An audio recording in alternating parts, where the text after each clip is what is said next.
Hello, fellow translators.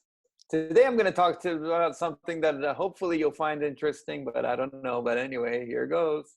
Hello, everyone. So today we're going to try something a little bit different. And as you see, there are two people on the screen right now. It's your two hosts of this channel, basically. It's me and me. And we are going to host this video as well. So as you all know, or many of you know, or most of you know, or you should know, I'm a freelance translator, and my sister, the other person on this channel, is a freelance consultant. And Yes.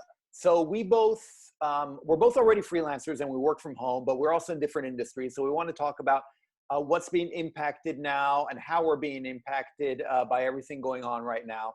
And so we wanted to sort of address that and see what's been changing, what's kind of the same in terms of freelancing and freelancers. And the way we're going to do it is I have some questions actually for my sister that I'm curious about, and she has some questions for me. And otherwise, we're just going to have a discussion about this in terms of how it is for freelancers, you know, basically over the past couple of weeks with all the changes that have been going on, which granted are very different for people who are working in an office and now work at home, kind of like my wife.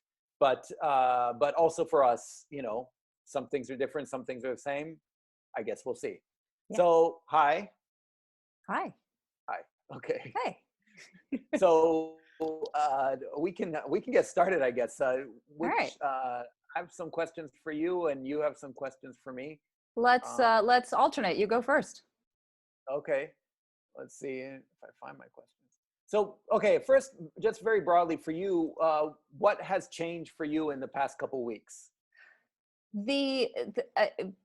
Networking is the main thing. So, but to your point, I'm a freelancer. I work from my home office. This is my desk in my home office.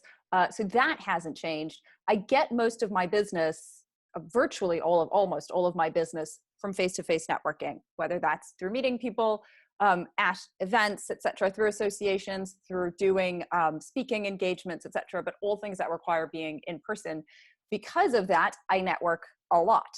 So that obviously has all moved to virtual, and virtual is by no means a replacement of face-to-face networking. It is a whole different method of networking. So what one should not do is think that networking, just because we're now doing it on Zoom, is going to continue like before. It's not. There's different ways that we're going to create those relationships. So that's the one thing in terms of actual business development, what that means. And the other is that I would serve my clients face-to-face. And so apart from the networking, I was out meeting clients. And I'd say about 60% of my time, I was actually away from my desk. And now, of course, I'm at my desk 100% of my time. So it changes both the nature of how I work with clients, how I get new clients, but also just managing my day. And I'm not used to not removing myself from my four walls. So a little bit of a different way of sort of thinking of my day and making sure that all my days don't blend into one long Monday. Yeah. So, and actually, not to already go into a tangent, but I'm gonna go into a tangent. Do it. You say, yeah, because networking now with Zoom and stuff like that is not the way it was before. Right. And because I did a video where I sort of touched upon this about how I think, you know, a method could be to, do these, you know, attend these events and try to network anyway online by, you know, finding the speaker, whoever on LinkedIn and doing stuff like that. But I'd be curious to see what you've been doing and how you've been networking, let's say, in this new environment.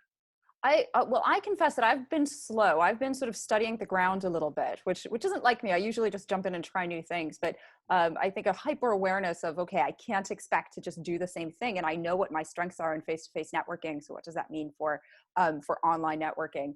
But you know, I think you're exactly right in that you want to take what works in in-person networking and find out how those things work, or what are the equivalent efforts in virtual networking. So, but the point is, we have to accept that we're not going to get the serendipitous conversations of, hey, so what do you do? You know, and before the event, after the event, we're not going to get that mingling.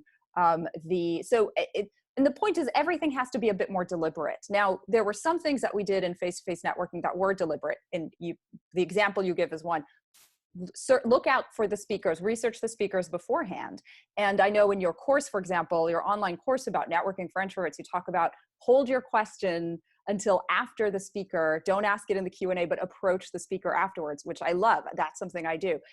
We can still do that now, right? So that's something you can still do. You can still connect to the speaker on LinkedIn afterwards and say, I was just in that thing. I thought it was brilliant. I liked what you said about XYZ. Here's my question. So those will do. But you can't recreate those water cooler moments and appreciate that even in doing that with the speaker, you're not going to get that face-to-face, the facial expressions, and that slightly more the camaraderie side of that. So what we have to do is recognize that that's not there and be more deliberate about, okay, there are, let's say 20 people on this webinar or 100 people on this webinar or 5, and identify the 3 to 5 people that you actually want to connect with. Know why you want to connect with them. It's not going to happen just by chance for who you're sitting next to, and prepare that message and say, after the event, reach out to them and say, you made a really interesting comment, or you asked a great question about, or simply, I saw your profile and I'm interested in your business. But you have to be thinking about that during the event as well as paying attention to the event. Yeah, and actually, it's interesting. Yeah, also the serendipitous, like meeting people by chance, which is basically a main part of networking at these events, and that's completely gone. And yeah, it will be interesting to see if there's a way to recreate that, but I can't really think of any way in this environment to do that. Anyway. Oh yeah, sorry. Well, I was going to say one thing I've been doing, and because I like to do this in person as well, but it's become so much easier to do virtually. This is one thing that has been a perk, is connecting to people that don't know each other. So I'll go to an online networking event one day and connect with one person, another day, connect with another people, and then say, let's have a 3-way coffee and bring these 2 people together who also don't know each other. So it's the first time for all of us meeting each other, but it adds a little bit of value and it makes the conversation a little bit easier. And I'll tell you what else is, I prepare 3 to 5 questions because I'm going to take the responsibility of leading the conversation in those efforts. So again, to try to create some more serendipitous conversation, that's another way to do it. So do you usually, when you have 2 people connect, you usually want to be at that conversation too, or do you just say, why don't you guys meet up and talk over coffee? No, I want to be at that conversation. I insert myself in the conversation. So not only have I given value to the 2 people that are coming together, but by inserting myself, I'm making myself more present, right? So more memorable, first of all. And, so I get to sort of remind them that I was there, but I also make it easier for them to connect. I bring them on and say, hey, I wanted to connect you because you do X, Y, Z, and he does A, B, C. And so, this is where I think the overlap is. I mean, I really treat it as, this is my responsibility. I'm here to run this meeting, so to speak. Oh, okay. I provide value beyond the introduction. I provide value as the connector, right? Which isn't just bringing people together, but there's an effort there. Oh, that's interesting, actually. Yeah, because I've always, and in fact, I met a couple of these like connectors, who put me in touch with interesting people as well. But they would always just say, you 2 should get in touch, and then kind of left us to it. Yeah. And I didn't think of, actually showing up there as well and trying to, but yeah, that makes sense. I guess it shows, more involvement rather than just putting 2 people together, which I've also had. I've had people who say, I'm a great connector, and then they just put me together with random people who I've got nothing in common with. Right. Thing. And that's the thing. That's why I say one of the perks to doing all this virtually is it's so much easier to schedule, because we don't have to travel and we're not in like 5 different parts of town with traffic and rush hour and all of that. Yeah. So how do you do it? Do you just do it over Zoom basically, or something like that? Or Set up a Zoom call. That's interesting. Simple. Anyway, so what's your question for me? Well, it's the same question. So from my point of view, I do a lot of in-person networking, and as I say, I meet my clients face to face. You do networking, etc. But so much of your business can happen already virtually anyway, and you get a lot of your clients virtually. So not just face to face. Like you do a bit of both. You have a more balanced approach. So with that in mind, what has changed for you? So obviously there's less networking, but really for the bulk of your business, what are you seeing? Well, it's interesting because you can totally tell that you're more used to seeing people face to face, and I'm like, you're all polished there. You have you're well dressed. You have the flowers and everything in the background. I'm here in my t-shirt, nothing in the background and anything. So anyway, so it's been interesting. Basically, for myself directly, not much changes because I worked here at my laptop before, and now I work here on my laptop. I did go to an office every now and then, or I would work for a coffee shop or something, but that was pretty much it. I did have networking events that I went to and whatnot, but those were definitely not the bulk of my business. Hmm. So in that sense, not much has changed, but a lot has changed in the sense of, my clients and what has been going on in the industry. And so I find myself with my regular clients, almost nothing's been going on. Basically, Okay. a really small job here and there, and that's pretty much it. But I have been hearing from other people randomly. In fact, I think I know I mentioned one to you about the tourism agency from a province in Italy, and which I don't know why they need translations now, but maybe they're just getting ready for later on, and Yeah. so it kind of makes sense. But I feel like a lot of people are kind of in a wait and see Yeah. mentality or approach, and so they're just kind of waiting and seeing, and so a lot of stuff seems to be on hold. And I know other translators I've talked to kind of feel that, yeah, things are sort of slow. And I do feel, because I sort of touched upon this in another video, I do feel that, yeah, things will be sort of slow. And this has to do with the fact of the industry kind of being a standstill, and a lot of other people wanting to be freelance translators now. I Sure. see that there are a lot of other people who now are stuck at home and who maybe have been thinking about it and somewhere in the back of their mind, and now they're trying to see about it. But I do feel that eventually things will pick up a lot more. It just depends when this eventually is. Yeah. Because either things will kind of go back to normal, and then things will pick up because they have to make up for lost time, and a lot more companies will be more used to working online at that point. Or it'll take longer for things to go back to normal, but companies will still be like, well, we still have business to do, and so they'll figure it out at some point. Yeah. So I think things will pick up, but I know they're kind of slow right now.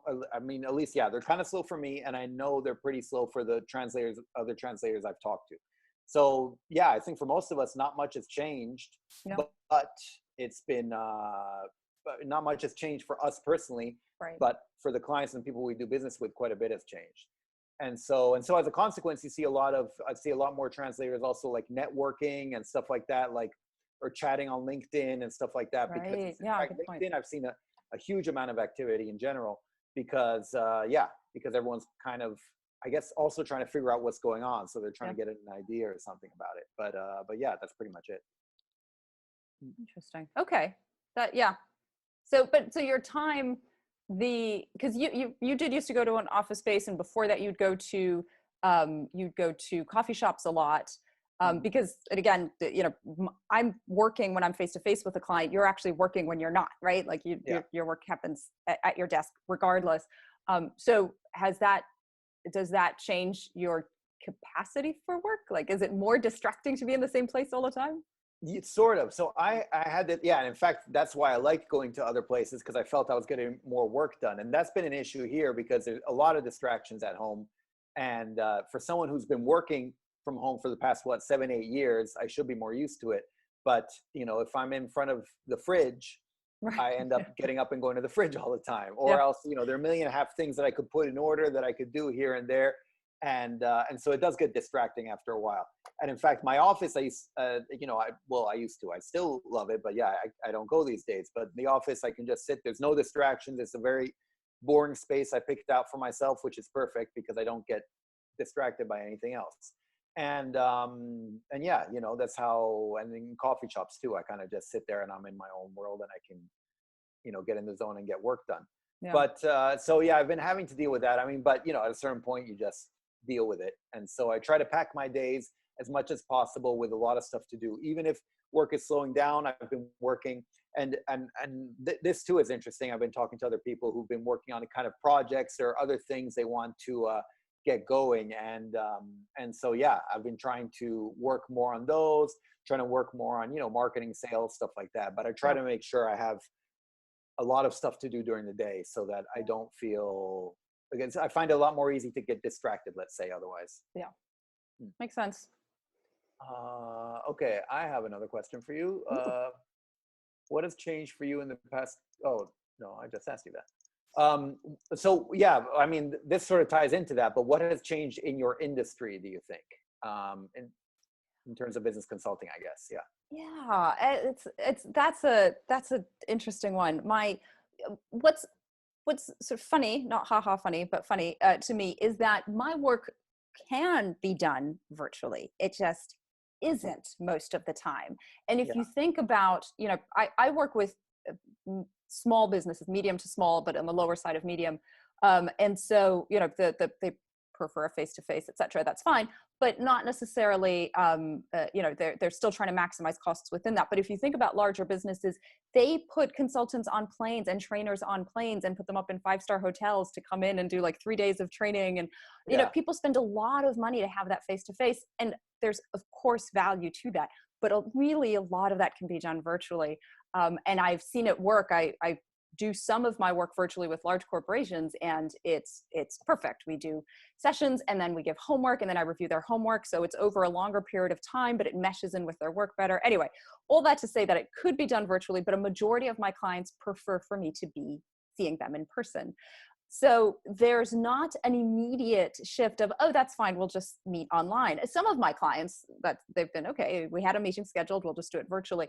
But that's not universally true across my clients. I have had a couple of clients actually email me and say, well, we had a meeting scheduled, let's just push it back by a month and hopefully we can meet face-to-face then. Yeah. Which is fine if that's their preference. I respect that, even if I don't think it's strictly necessary. But if they work better that way, then obviously that's what we'll do. So there's some of that. Then the other side of it is what's happening for my clients, right? So how is their life changing? And so how does that affect the work that I do with them? And that I'm seeing a little bit of everything. I work with a lot of professional services firms who, for the most part, are very busy right now. And the truth is they just don't have time for a lot of things, right? So your CPA firms, a lot of your attorneys, certainly your business attorneys, estate planning attorneys, their phones are ringing off the hook, your bankers, et cetera, mortgage brokers, because people are calling them to find out about these loans and about their contracts, their force majeure contract clauses, all these sorts of things. So they are actually very busy, and I've been giving them that time and, either putting off meetings. A couple of them have kept the meetings, but so there's that as well. Other clients are more similar to what you're saying, where their business has slowed down and they're a little bit in a wait and see. I think a lot of confusion as well. What does this mean? Is my business going to pick up again? Is it going to look different? So there's just a lot of that sort of thing. Now, I do management consulting essentially, and the work that I do is always about growth. I'm not putting out fires. Okay, I'm preventing fires, but I'm not putting out fires. So if you think about, I work on good problems rather than emergencies. Right. So when an emergency happens, a majority of my clients don't automatically think Rebecca. Okay, they think of me when that's my name, Rebecca. They think of me when they are looking at growth, when they're looking at managing employees, when they're looking at more sort of fundamental or long-term things that they can use immediately, but they're about long-term fixes, those sorts of things, right? And so this is the time where businesses that are concerned and are worried, that are in that holding pattern, they're thinking of calling their accountants and their attorneys. And, if they're calling anybody, that's who they're calling. Again, they're bankers, they're looking at loans if they need those. They're calling whoever they call to put out their fires. So I'm not top of mind.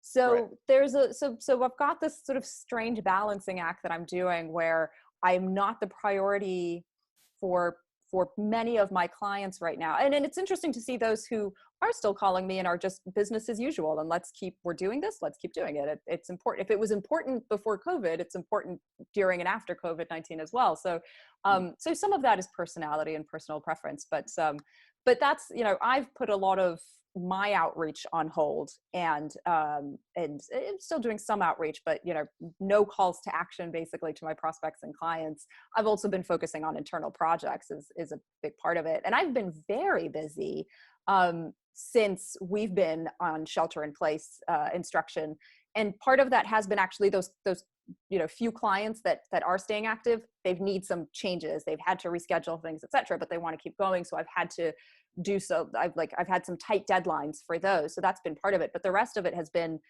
okay, this is a great opportunity to focus on my own projects and think about my goals with those. And I'm doing similar to what you're saying. I'm making sure that I have a lot to do every day so that I'm staying productive and very aptly separating. I'm working on my projects from this is the end of my day, and this is when I go read a book or watch TV or have a glass of wine. I'm not doing that interspersed throughout the day. Right. Yeah. And also, I think you might have talked yourself out of being invited to 5-star hotels or something in the future. I know. You said, yeah. I mean, Sort it of is realized, like, extremely important that I come to you and stay in a 5-star hotel. yes, that's the only way to get work done. Absolutely. On the other hand, if you're in the general Atlanta area and you don't want to pay for somebody to stay in a 5-star hotel, there's a perk. Yes. Yes, she's in Atlanta, by the way, and I'm in Charlotte. I don't know Yes. if that makes any difference, but yeah. I mean, we're not in the same place and just chatting. Yeah. Yeah, where he's in the other room. We're just, Yeah. no. So, okay, anyway, yeah, your question. Yes, and this follows a little bit on what I was saying, but you were talking about your clients. Some are working, some are not, holding pattern. And I'm curious, and I'm asking this of everybody, and also for myself. What does your outreach look like? How are you communicating with clients? Is now a good time to be in touch? A bad time to be in touch? I'm hearing all sorts of different opinions of, oh, it's vulgar to reach out to people now with marketing unless it's specifically about COVID, versus other people who are saying, all I hear about is COVID. I just want my service providers to like still be providing me service, regular stuff. Yeah. Anyway, so there are a lot of different moods about how we should be communicating with clients right now. Well, I mean, I don't know if it's right or not, but in terms of, whether it's proper or not, I mean, I think, Right. look, business has to go on, and we don't stop having to earn money because, in fact, we have to keep earning more of it because of COVID. And I think, no, I mean, and there's a difference between, I think maybe there's a sensation or a feeling that you're taking advantage of the situation of all this thing that's going on to try to push your business or something. But it's a big difference between that and trying to earn a living, especially when there's all this unknown and all this uncertainty going on, and you're trying to figure out what's going on. And I think for most people in the small and medium businesses, that's the case, right? Mm-hmm. And we're all trying to figure this out. So I have no problems, like personally, with contacting prospective clients or anything during this time. In fact, I think it's something that's needed to try to gauge in terms of what's going on. Also because, a lot of changes are going on. And so we kind of need to figure out what works and what doesn't in terms of, a month ago, what worked a month ago might not work anymore. And so in a way, I feel like we're starting over and trying to see what works and what doesn't. But I don't really know what works and what doesn't yet. And I'm trying to figure it out. And so I don't really know. I've been in touch with end clients, with other agencies, with other freelancers, and I don't know. So I don't really have a solution, but I've definitely been in touch with people and trying to see what's going on. I'm trying to see what business is going on and how things are changing and trying to get an idea. I don't have one as of yet. I don't think anyone really does. Yeah. And so that's kind of where we're all stuck. Building off of that, though, I'm kind of curious. This wasn't one of my questions, but because your husband also works for himself, and he works in the energy sector in renewable energy. But do you know if there have been any changes or what changes there have been for him? So sorry, just quickly. Yeah. He's also a consultant. Yes. He's what is a freelance consultant for renewable energy companies, right? Well, he's solar energy specifically, and so works with both developers and investors. He does research and strategic planning for utility scale, so like for solar farms, basically for generally larger projects of that sort. So not residential, is what I'm saying. So yes and no. I mean, some things have slowed down, and but other things are going on as usual. So that's another one of those fields where there are. My impression is that things that were more up in the air, that are more long-term, because these projects require a lot of investment, right? These are very, like, the financial planning behind these projects is very complex. So the things that were more speculative or in earlier stages, there's a lot, I think, that's being paused there. Maybe not universally, but that seems to be the general thing. But projects that were already underway are continuing. The business itself is very dependent on regulation at all levels, federal, state, county, and so the stimulus bill. And so, people have been following a lot of what's happening there. There were a lot of provisions for renewables put in the first version that were not then in the final version. So anyway, so there's been, it's been very active in that industry because of people trying to see, okay, what does this mean for us? But the regular work for a lot of people seems to be going on as usual. What, you know, the big thing for them is we're coming onto conference season, and this is probably true for many industries. Conference season tends to start in the spring and go through the summer. And so of course, all the spring conferences have been postponed, for the most part postponed rather than canceled, even if not officially rescheduled yet. So, so that's when so much networking takes place, because these conferences are, you know, people are coming from all over the country, and so a lot of that is being replaced. But what we are seeing there is a lot of that's being replaced with one-to-one virtual meetings. So people that are saying, you know what, I was going to be in town, and, you know, or we were both going to be in Philadelphia for that conference, and now we're not. So I guess let's just have a Zoom catch up. So the sort of networking, et cetera, same thing has changed. But business itself, I think, not drastically. Yeah. So it'll be interesting to see how it keeps going. But you get the impression that, and yeah, this ties into what I feel like most businesses are going to figure it out and sort of adapt, but it's more and more is going to be online. In general. Anyway, yeah, it'll be interesting to see. Anyway, I used up one of my questions for that, so you can ask your next question if you want. I'm going to ask you a shameless plug question for you. Yay! What are you so you know, you said you're focusing on your own projects, etc. What are you working on? How do you fill this time? See with enthusiasm. No, because there's so much going on, and I really need to try to focus a bit, because I've been kind of you know, here and there with everything going on. So you know, the main core of my business is I do you know, I have my translation agency, and I'm a freelance translator as well. And so a lot of what I've been doing is in terms of sales and marketing, and trying to see who to reach.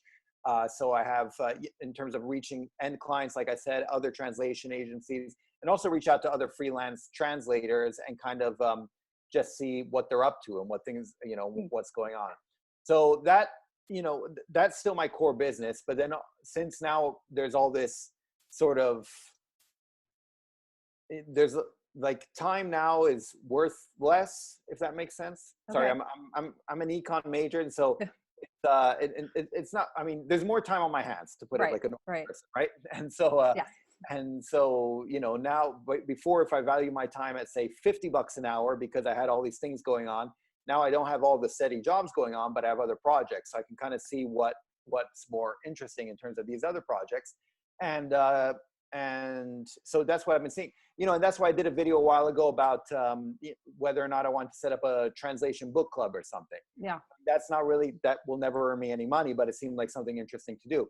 And also other stuff. Well, I shared with you also this other thing that I'm thinking about doing, like a sort of, I mean, I don't know in what situation I'm going to use it, but basically to try to, like, test freelance translators and see, you know, about working with the freelance part rather than just the translation. Right. And then I've been what else have I been working on? I feel like I'm working on a million different things, and I keep switching back and forth.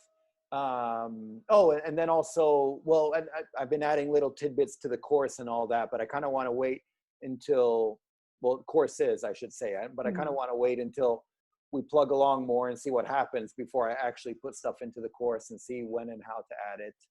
And I mean, I guess that's pretty much it. It's just like projects here and there, and then and then otherwise, yeah, just keeping up with what's going on. But yeah, that's pretty much how I fill up my day, I guess. Cool. I mean, and there are other things that have been going on that I've been talking, which I won't get into, but I've been talking about, like just this morning, I was talking to another freelance translator who I talked to on LinkedIn, because he's he's trying to enter into this project, which seems like it could be interesting. So I might be, anyway, it's all very much at a speculative phase right now, I think. And so I'm kind of just exploring here and there. I feel,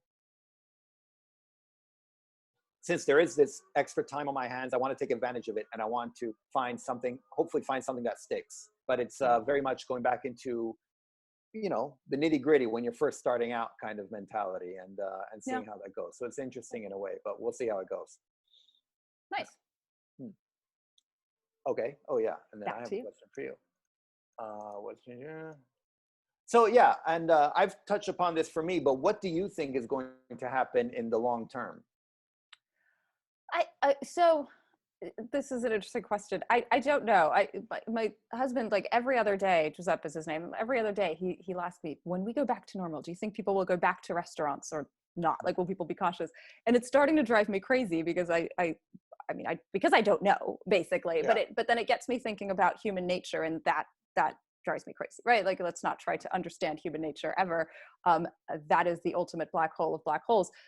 But so, when we think about that in business, there's so much, in my view, and again, I'm a management consultant, so this is, golden stuff for me. There's so much that we can be learning to adapt to the current situation that is going to make us better at our work afterwards, right? So if we can make our businesses function effectively and efficiently, if we can stay active, manage our employees, serve our clients well, et cetera, through COVID-19, then after COVID-19, you will be flying, so Yeah. make it through the crisis, and you build those fundamentals of your business that allow you to do that. And then when you're back to normal, so to speak, when you're back to normal, those fundamentals are all in place. You're going to have so much more time and energy to focus on innovation, on upside, on value add, et cetera, Right. whatever you want to call it. So I hope that is the case. I hope that we are going to see some changes. But I wonder if once we're told, okay, go back to the office, people are just going to be so desperate for human interaction that it's just getting back to the office, a couple days of euphoria and fun and pizza parties, and then just completely back to normal. Sidebar tip: when you're doing a virtual meeting, turn off your desktop notifications. What? So back to the subject. That was me. Okay. I would like to see things change. I would like to see people embrace the upside of virtual connection. I would also like to see people learn to focus on things like, who is my ideal client and where should I be spending my time? And now that I do have to be more deliberate about these things, the decisions that you make now are going to serve your business better later. And from a purely sort of logistical point of view, what we are learning is how to work remotely, whether that's serving our clients, networking, managing our employees, whatever part of the business it is.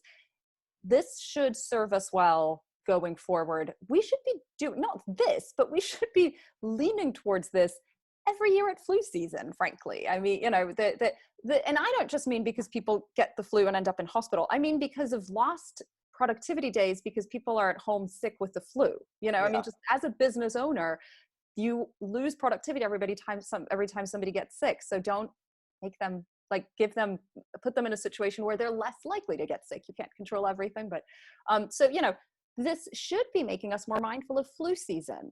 This maybe will open up our eyes to people who live with conditions like migraine or chronic pain conditions, et cetera, who are still valuable members of your team. But all of a sudden, we're starting to understand that we can be so much more flexible with our logistics and still be productive. So this should be opening our mind to managing our teams and managing our time with that flexibility and even that subjectivity, understanding that not everybody's the same, that you can you can set the same standards for everybody, but allow different logistics for people in different times of the year. And that's not going to harm your business or your team. Yeah. I mean, I think you're right. Well, I think it'll be interesting. I do think every flu season, we're going to get a lot more of this, no matter what, even because, people start freaking out, and every time there's a new type of flu, everyone's going to be wondering. So I could see every flu season, this happening more. In terms of in general, though, unfortunately, and this is more for companies, I guess, than freelancers, because we don't have that issue as much. Yeah. But it's always, and I saw it when I was working in a company, and even now with my wife with her company, even if you feel kind of sick, it's seen as wussy sometimes to stay at home. And so you should power through and show how loyal you are to the company by going even when you're sick. And it's completely stupid, but people still do that. Yeah. And unfortunately, but we'll see. I do think, you're right. During flu season, it's always going to, people will be a bit more careful, I think. And hopefully, slowly but surely get used to this a lot more and be able to work online. But it'll be interesting to see. I think we're going to go to restaurants. I think people are. I think so too. I think go to restaurants at this point. and desperate to travel. We're, looking forward as soon as we can to hopefully, take a weekend trip or something, or the trip in July. Oh We're yeah. supposed to, have a family thing in July that we'll see if it happens. But Yeah. anyway, we'll see. Yeah. So, oh yeah, that was my question to you. So mine for you, I want to ask how you procrastinate, and to explain that question. And because I think you have a similar philosophy to me. We welcome procrastination in the sense of work when your brain is at its best, and when it's not, Oh, take yeah. that 10-minute break or whatever. But so again, going back to now, we're always within the same four walls. How do we balance productivity and procrastination? So I'm actually, this sort of touches upon what you said before, because I've been feeling like I always revert to going to being all over the place with all that stuff. And then you were saying that, you take this time to really power through. And if you can make it through this, it'll be a lot better. And I sort of feel like maybe I should be doing more of that, just powering through my business rather than, take up 10 different projects during this time and trying to see what sticks. But in terms of procrastination, that's kind of what I've been trying to do, is fill it up with stuff that makes me excited, so that my whole work day, and then what I do is, and I've always done this, is the night before I set up my schedule for the next day as much as I can. And so, I've just been filling it up as much as I can with everything going on. And I've been, but in terms of, work stuff, in terms of these projects, but also in terms of working out, because I can't go to the gym now. So I have this app for this home workout, and I'm just, trying to keep myself busy with a lot of stuff, because I just like to keep busy, first of all. Second of all, if I don't, I know I can easily just sit around and do nothing for half a day. And so that's been the case. And then in terms of the evening and switching off, it's sort of easier because I have a kid, and the kid needs me to chase her around all the time. Sure. And so, I don't really have much of a choice. And so, usually, and then we put the kid to bed, and then my wife and I'll have a glass of wine and relax, and then that's it. So,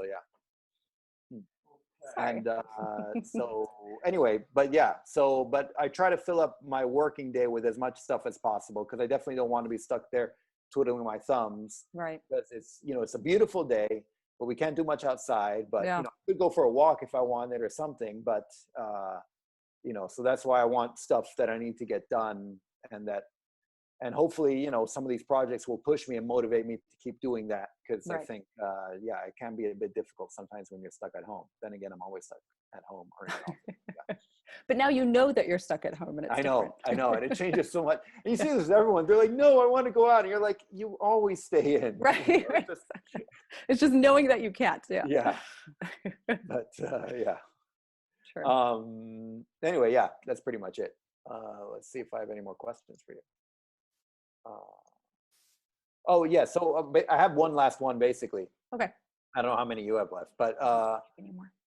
how can people best prepare? That was my question. For the next global pandemic?